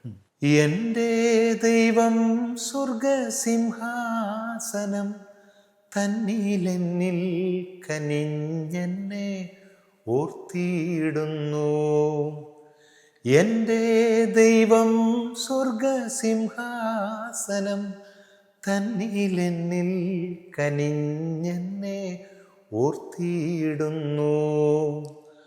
അപ്പനും അമ്മയും വീടും ധനങ്ങളും വസ്തു സുഖങ്ങളും കർത്താവത്രേ. പൈതൽ പ്രായം മുതലിന്നേ വരെ എന്നെ പോറ്റി പുലർത്തിയ ദൈവം മതി. ഈ പാട്ട് നമുക്ക് ഒരു സിനിമാ പാട്ടിൻ്റെ ട്യൂണാണ്. ഇതൊരു മാപ്പിളപ്പാട്ടിൻ്റെ ട്യൂണാണ്. രതിസുഖസാരമായി ദേവി നിന്നെ വാർത്തൊരാ ദൈവം കലാകാരൻ. കലാകാരൻ പ്രിയ നിൻ പ്രേമമെന്നിൽ ചേർത്തൊരാ ദൈവം കലാകാരൻ. തുളുമ്പും മാദകമതു പാനപാത്രം നിന്റെ ഈ നേത്രം. തുളുമ്പും മാദകമതു പാനപാത്രം നിന്റെ ഈ നേത്രം. ഇത് ഞങ്ങളുടെ ഒരു ആരാധന ക്രമമായിട്ട് നേരത്തെ പറഞ്ഞല്ലോ, ഒരു മാപ്പിളപ്പാട്ടിൻ്റെ ട്യൂണാണ്. നമ്മൾ മാപ്പിളപ്പാട്ട് തമ്മിലോട്ട് ചെറിയൊരു കണക്ഷൻ നമ്മുടെ ലിറ്റർജി ആയിട്ട് വരുന്നുണ്ട്. അതെന്താണെന്ന് ഞാൻ പറഞ്ഞുതരാം. അതായത് നമ്മൾ അന്തോക്യൻ ട്രഡീഷനിലാണ് കുർബാന, അന്തോക്യൻ ആരാധനക്രമമാണ് ഞങ്ങൾ ഫോളോ ചെയ്യുന്നത്. അപ്പോൾ ഇതിവിടെ നമ്മുടെ ആരാധനക്രമം ഇവിടെ രൂപം കൊണ്ടതല്ല, ഇത് അന്തോക്യയിൽ രൂപം കൊണ്ടതാണ്. അപ്പം ഈ സുറിയാനി എന്ന് കേട്ടിട്ടുണ്ടോ? അപ്പോൾ സുറിയാനി അറബും തമ്മിൽ ഒരു ലാംഗ്വേജ് വിഭാഗത്തിൽപ്പെട്ടതാണെന്നറിയാം. അപ്പോൾ ഈ പാട്ടുകളെല്ലാം ചിട്ടപ്പെടുത്തിയേക്കുന്നത് ഇവിടെ വെച്ചല്ല, ഇതെല്ലാം അന്തോക്യയിൽ രൂപം കൊണ്ട ആരാധനക്രമം ആയതുകൊണ്ട് ഈ ഒരു അറബിക് സ്റ്റൈൽ ആ ഒരു ട്യൂണുമായിട്ടൊരു സാമ്യമുണ്ട്. അത് വേണം ഞാൻ ചെറുതായിട്ടൊന്ന് പറഞ്ഞുതരാം. ഇപ്പം നമ്മൾ ആ പാട്ടിലോട്ട് വരുന്ന എൻ്റെ ദൈവം, ആ പാട്ടിൽ നിന്നോട്ട് പോവാണേ. 2 സിനിമാ പാട്ട് ഞാൻ പാടി, എന്നിട്ട് ഞാനൊരു വായനയിലോട്ട് പോകും, എന്നിട്ട് ഞാനൊരു നമ്മുടെ ഒരു സുറിയാനി വായനയിലോട്ട് പോകും. ഇത് സിന്ധു ഭൈരവി രാഗത്തിലാണ് ഈ സംഭവമുള്ളത്. ഇത് ഇവിടെ ഞാൻ ഐഡൻറ്റിഫൈ ചെയ്യുന്ന ചോദിച്ചാൽ നമ്മുടെ ഒരു മോക്ഷ എന്ന് പറയുന്ന ഒരു ഒരു പുള്ളിക്കാരനുണ്ട്, അദ്ദേഹത്തിൻ്റെ പേര് മോക്ഷ എന്നാണ് പുള്ളിയുടെ ഫേസ്ബുക്ക് പേജ്. പുള്ളി ഇങ്ങനെ രതീസു ഇതൊക്കെ പറഞ്ഞിട്ട് പുള്ളി പറയാണ്, എന്ത് മനോഹരമായിട്ടാണ് സിന്ധു ഭൈരവി രാഗം ഇന്ന ആൾ ഇതിൽ ചേർത്ത് വെച്ചത്. അപ്പം എനിക്കിത് പെട്ടെന്നൊരു സാമ്യം, എടാ ഇതെന്തോ നമ്മുടെ പാട്ടിൻ്റെ ഒരു ട്യൂണുണ്ടല്ലോ. അപ്പം ഞാൻ എൻ്റെ ഈ പാട്ടുമായിട്ട് വന്നു. ഈ പാട്ട് വന്നപ്പോൾ നമുക്ക് വേറൊരു പാട്ടിൻ്റെ ട്യൂണുമായിട്ട് സാമ്യമുണ്ട്. അതാണ് മാപ്പിളപ്പാട്ടിൻ്റെ ഇത് പറഞ്ഞത്. അത് ഞാൻ പറഞ്ഞുതരാം. എൻ്റെ ദൈവം സ്വർഗസിംഹാസനം തന്നിലെന്നിൽ കനിഞ്ഞെന്നെ ഓർത്തിയിടുന്നു. പാപമില്ലാത്തവനായ താൻ പാപികളായ നമുക്ക് വേണ്ടി തിരുവിഷ്ടപ്രകാരം മരണം കൈവരിക്കാനൊരുങ്ങിയപ്പോൾ ലോകത്തിൻ്റെ ജീവനും രക്ഷയ്ക്കും വേണ്ടി അവൻ ഒറ്റിക്കൊടുക്കപ്പെട്ട ആ രാത്രിയിൽ നിഷ്കളങ്കവും നിർമ്മലവുമായ തൃക്കൈകളിൽ അപ്പമെടുത്ത് പിതാവാം ദൈവമേ നിന്നെ കാണിച്ച് സ്തോത്രം ചെയ്തു. ഇത് ഞങ്ങളുടെ കുർബാനയിലെ ഒരു സ്ഥാപിത വചനങ്ങളാണ്. അപ്പോൾ ഇത് നമ്മുടെ ഈ ട്യൂണിലോട്ട് കയറി ഏത് വായനയും നമുക്ക് ഇതിനകത്തോട്ട് വരാം. പിന്നെ അത് കഴിഞ്ഞിട്ട് ഇതിൻ്റെ സുറിയാനി നാം എല്ലാവരും പ്രാർത്ഥിച്ചു എന്നുള്ള ഒരു മലയാളത്തിൻ്റെ സുറിയാനി. നസാലെ കുലാൻ റഹുമേ വഹ്നോനോ മെൻ മൊറിയോ നബുവേ മൊറിയോ റഹമോനോ റാഹി മേലൈനു വാദാറേൻ തിശുബുഗത്തോ തൗദീസോ ഹെദുറോ കുലോ സോർമുറോമോ തോ ബോധല. അങ്ങനെ ഇതിൻ്റെ ട്യൂണ് പോകും. അല്ലാഹു അക്ബർ. കണ്ടില്ലേ, നിങ്ങളുടെ ബാങ്ക് വിളിയായിട്ട് സാമ്യമില്ലേ? അപ്പോൾ ഇതാണ് അതിൻ്റെ പ്രശ്നം. അപ്പോൾ ദിസ് ഈസ് ഇൻ്റർ കണക്റ്റഡ്. അന്തോക്യൻ ട്രഡീഷനിൽ നമ്മുടെ ഈ അറബിക് ഇതും എല്ലാം അവിടെ കണക്റ്റഡ് ആണ്. അപ്പോൾ അതുകൊണ്ട് നമ്മുടെ ആരാധനക്രമത്തിലെ പല പാട്ടുകളും മാപ്പിളപ്പാട്ടുമായിട്ട് സാമ്യമുള്ള പാട്ടുകളും ഉണ്ട്. മാപ്പിളപ്പാട്ടെന്ന് പറഞ്ഞാൽ നമ്മൾ അങ്ങനെയല്ല ഞാൻ പറഞ്ഞത്, ആ ഒരു ട്യൂണിൽ അങ്ങനെ വരുന്നുണ്ട്. അപ്പോൾ അത് ഞാനത് പിന്നെ നോക്കിയേ, ആ ബാങ്ക് വിളിക്കുന്നത് ഈ ഒരു ട്യൂണിലാണല്ലോ. അപ്പോൾ എനിക്ക് മനസ്സിലായി, ഇതെല്ലാം സിന്ധു ഭൈരവ രാഗത്തിലാണ് വരുന്നത്. അപ്പം നമ്മളിപ്പം RLV കോളേജിൽ പഠിക്കുകയാണ്. അതിനെക്കുറിച്ച് ഞാനൊന്നും പറഞ്ഞില്ല. അപ്പോൾ ഈ കോളേജിൽ എന്നോട് പലരും കുറ്റപ്പെടുത്തും, അച്ഛൻ പാട്ട് പഠിക്കാനൊക്കെ പോയിട്ട് ഞാൻ പറയും ഞാൻ പാട്ട് പഠിക്കുന്നില്ല. അപ്പോൾ അവർ ചോദിച്ചു പിന്നെ എന്തിനാ അച്ഛൻ പോയെ? ഞാൻ പറഞ്ഞു എനിക്കറിയത്തില്ലല്ലോ, ക്ലാസിക്കലാണ് പഠിക്കേണ്ടത്, ഇന്ന കാര്യങ്ങളാണ്. അപ്പോൾ എന്നോട് അവിടെ ചെന്നപ്പം ഞാൻ ഒരു 40-45 പിള്ളേരുടെ കൂടി ഇരിക്കുമ്പം അവരുടെ ആദ്യമേ ഇവർ വർഷങ്ങളായിട്ട് പാട്ട് പഠിച്ചിട്ട് വന്നവരാണ് എൻ്റെ കൂടെ ഇരിക്കുന്നത്. അവരുടെ കുഞ്ഞുനാൾ മുതലേ പാട്ട് പഠിച്ചിട്ട് വന്നവരാണ്. അപ്പം അതിനകത്ത് ഞാൻ എവിടെയോ കേട്ടിട്ടുണ്ട് സരിഗമ പദനിസ സനിധപ മകരിസ. ഇത് കേട്ടിട്ടുണ്ട് അല്ലേ? സരിഗമ പദനിസ സനിധപ മകരിസ. ഇത് ഞാൻ എവിടെയോ കേട്ടിട്ടുണ്ട്. പാട്ടിനെ കുറിച്ചുള്ള എൻ്റെ ഒരേ ഒരു നോളജ് അതാണ്. എന്നാൽ എൻ്റെ കൂടിരിക്കുന്ന പാട്ട് പഠിക്കാൻ വന്ന പിള്ളേരെല്ലാം അവരുടെ മാതാപിതാക്കളും മ്യൂസിക്കൽ ഫീൽഡിലുള്ളവരാണ്. മ്യൂസിക്കൽ ടീച്ചർമാരുണ്ട്, അതുപോലെ ഫിലിം ഫീൽഡിൽ നിൽക്കുന്നവരുണ്ട്, പിന്നെ കുഞ്ഞുനാൾ മുതലേ പാട്ട് പഠിപ്പിക്കുന്നവരുണ്ട്. അപ്പം അവരിതെല്ലാം സ്റ്റേജെല്ലാം കഴിഞ്ഞിട്ടാണ് വന്നിരിക്കുന്നത്. നമ്മളിരിക്കുന്നതോ നമ്മൾ സീറോയിലായിരിക്കുന്നത്. ഇവർക്ക് കുറച്ചുകൂടെ ഈസിയാണ്. ഇപ്പം ഞാൻ ഉൾപ്പെടുന്നതിന് നമ്മുടെ വേറൊരു ജവാദ് എന്ന് പറയുന്നൊരു പയ്യനുണ്ട്. അവനും മാപ്പിളപ്പാട്ടിൽ MG യൂണിവേഴ്സിറ്റി 1ാം സ്ഥാനമാണ്. പക്ഷെ അവനും എന്നെപ്പോലുള്ള കുറേ ആളുകൾക്കും സെയിം പ്രോബ്ലം. ഈ കർണാട്ടിക് മ്യൂസിക് പഠിക്കുമ്പോൾ നമുക്ക് അത്രയും അങ്ങോട്ട് കിട്ടുന്നില്ല. കാരണം അതൊരു അറിയാലോ, ഈ ദേവന്മാരെ പ്രകീർത്തിച്ചുകൊണ്ടുള്ള ഒരു സോങ്ങുകളാണ് അത്. അപ്പം അതാണ് പരീക്ഷ. അപ്പോൾ ഇതാണ് ഞാൻ പഠിക്കേണ്ടത്. ഞാൻ ഇതുവരെ ഇത്രയും പഠിച്ചതിനിടയ്ക്ക് ഒരു കൃതി പോലും എനിക്കറിയത്തില്ല. പക്ഷേ പാട്ടിനെക്കുറിച്ചുള്ള ഒരു നോളജ് എനിക്ക് കിട്ടി. ഇങ്ങനെയൊക്കെ പാടിയാൽ ഇങ്ങനെയൊക്കെ സംഗതികൾ കേട്ട. ഞാൻ ഇതുവരെ സാധകം ചെയ്തിട്ടില്ല. 3 വർഷമായിട്ട് സംഗീതം പഠിക്കുവാണ്. സാധകം ഞാൻ ചെയ്തിട്ടില്ല. അല്ലാതെ ഉള്ള സൗണ്ടാണിത്. ഞാൻ സാധകം ചെയ്യുവാണെങ്കിൽ ഞാൻ ഉദ്ദേശിക്കുന്ന പാട്ട് ഞാൻ ഉദ്ദേശിക്കുന്ന രീതി പാടാൻ പറ്റും. പക്ഷെ ഞാൻ ചെയ്തിട്ടില്ല. അപ്പോൾ ഇപ്പം നമ്മൾ 3ാമത്തെ വർഷത്തിലായി. മാർച്ച് കഴിയുമ്പം കോളേജിൽ നിന്ന് നമ്മൾ ഇറങ്ങും. അപ്പോൾ എന്നോട് ചോദിക്കും, എല്ലാവരും ചോദിക്കും ഡിഗ്രിയുടെ സർട്ടിഫിക്കറ്റ് ഉണ്ടോ എന്ന് ചോദിച്ചാൽ ഞാൻ പറയില്ല. പാട്ട് പഠിച്ചോ എന്ന് ചോദിച്ചാൽ പാട്ട് പഠിച്ചെന്ന് ഇപ്പോൾ ഒരു പേരുമായി. ഇനിയിപ്പോൾ പാട്ടിനകത്ത് തെറ്റിക്കഴിഞ്ഞാൽ പ്രശ്നമാണ്. പാട്ട് പഠിക്കാൻ പോയെന്നുമായി. എന്നാൽ ഞാനിപ്പോഴും ആദ്യത്തെ സ്റ്റേജിൽ തന്നെയാണ് നിൽക്കുന്നത്. പക്ഷേ പാട്ടിനെക്കുറിച്ച് കുറച്ച് കാര്യങ്ങൾ മനസ്സിലാക്കിയപ്പം തന്നെ ചില സംഗതികൾക്കകത്ത് വ്യത്യാസം വരുത്താൻ പറ്റി. അപ്പോൾ അതുകൊണ്ട് ഇദ്ദേഹത്തിൻ്റെ കൂടെയുള്ള ഒരു ഇൻ്റർവ്യൂ എന്ന് പറയുന്നത് എനിക്ക് ഒത്തിരി സന്തോഷം. എനിക്ക് ഭയങ്കര ഒരു ആഗ്രഹമായിരുന്നു.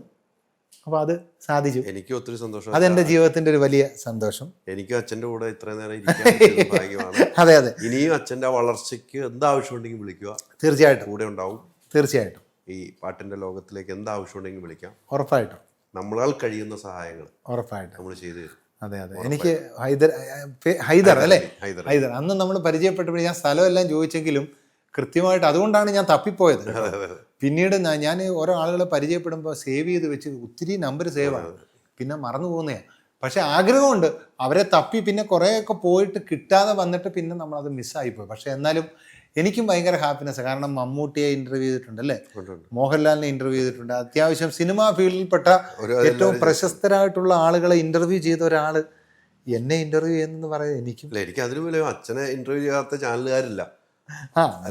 കുഴപ്പമില്ല. അച്ഛന്റെ ഒരു ക്രിസ്മസിന്റെ അതെ അതെ ചാനലുകളിലൊക്കെ ചാനലിന്റെ ഒരു ഊഴമായിരുന്നു അച്ഛന്റെ. അതെ അതെ. എനിക്ക് തോന്നുന്നു മീഡിയ വണ്ണി വന്നു, റിപ്പോർട്ടറിൽ വന്നു, ഫ്ലവേഴ്സിൽ വന്നു, പിന്നെ നമ്മുടെ ശാലോമിൽ വന്നു, ഗുഡ്നസ്സിൽ വന്നു, അങ്ങനെ കുറച്ച് ചാനലുകളിലൊക്കെ ഉണ്ട്. അങ്ങനെയൊക്കെ വരുന്നു. അച്ഛൻ്റെ അടുത്തേക്ക് എനിക്ക് എത്താൻ പറ്റിയത് എൻ്റെ ഒരു ഭാഗ്യമാണ്. തീർച്ചയായിട്ടും എല്ലാം ദൈവത്തിന്റെ ഓരോ പദ്ധതി പോലാണ്. മനുഷ്യൻ പദ്ധതികൾ വിഭാവനം ചെയ്യുന്നു, അന്തിമമായ തീരുമാനം ദൈവത്തിൻ്റെതാണ്. അപ്പം അതുകൊണ്ട് ദൈവത്തിൻ്റെ പദ്ധതി അനുസരിച്ച് നമ്മൾ വിട്ടുകൊടുത്താൽ മതി. നമ്മൾ മറ്റുള്ളവരെ, എൻ്റെ ഒരു സന്ദേശം എന്ന് പറയുന്നത്, കലാകാരന്മാരോടുള്ള എൻ്റെ ഒരു സന്ദേശം, നമ്മൾ വളരണമെന്നുണ്ടെങ്കിൽ മറ്റുള്ളവരെ വളർത്തണം. കോളേജിൽ 45 പിള്ളേർ, നന്നായിട്ട് പാടുന്ന പിള്ളേരുണ്ട്, നല്ല കഴിവുള്ളവരുണ്ട്. പക്ഷേ ഞാൻ ഇവരെയൊക്കെ അനലൈസ് ചെയ്യും. ഞാനിങ്ങനെ പഠിക്കുന്നുണ്ടല്ലോ എൻ്റെ കൂടെയുള്ള കുട്ടികളുടെ പ്രത്യേകതകൾ. അപ്പോൾ എന്നോട് ഒരാൾ ചോദിച്ചു, എന്താ ഈ കലാകാരന്മാർ വളരാത്ത? ഞാൻ അവസരം എന്ന് പറയുന്നത് എനിക്കാരെങ്കിലും പറഞ്ഞു കിട്ടി തന്നതല്ല, അവസരം ഞാൻ സൃഷ്ടിച്ചെടുത്തതാണ് അല്ലേ. അപ്പോൾ പുള്ളി പറഞ്ഞു, ഒരു ഷൈൻ വെങ്കടം എന്ന് പറയുന്നൊരു പുള്ളി പറഞ്ഞു, അവസരങ്ങൾ ചോദിച്ചു വന്നാൽ നമുക്കൊരവസരം കിട്ടുന്നു, അവിടെ തീരുന്നു. പക്ഷേ അവസരങ്ങൾ സൃഷ്ടിക്കുന്ന രീതിയിൽ നമ്മുടെ കഴിവുകളെ നമ്മൾ ഡെവലപ്പ് ചെയ്താൽ പോരെ. അങ്ങനെ ഡെവലപ്പ് ചെയ്യുമ്പോഴാണ് അവസരങ്ങൾ വരുന്നത്. അങ്ങനെ വരുന്ന ആളുകൾക്ക് പ്രശ്നമില്ല. ഇനിയിപ്പോൾ ആര് ഇൻ്റർവ്യൂ ചെയ്താലും ചെയ്തില്ലേലും, കഴിഞ്ഞ ദിവസങ്ങളിൽ ബിജുപാലിൻ്റെ ഇൻ്റർവ്യൂ കണ്ട്, ഇപ്പോൾ ഇവിടെ സിനിമയിൽ പാടണമെന്നൊന്നുമില്ല, നമ്മൾ മീഡിയയിൽ പാടിയിട്ടാലും ആൾക്കാർ കാണുന്നുണ്ട്.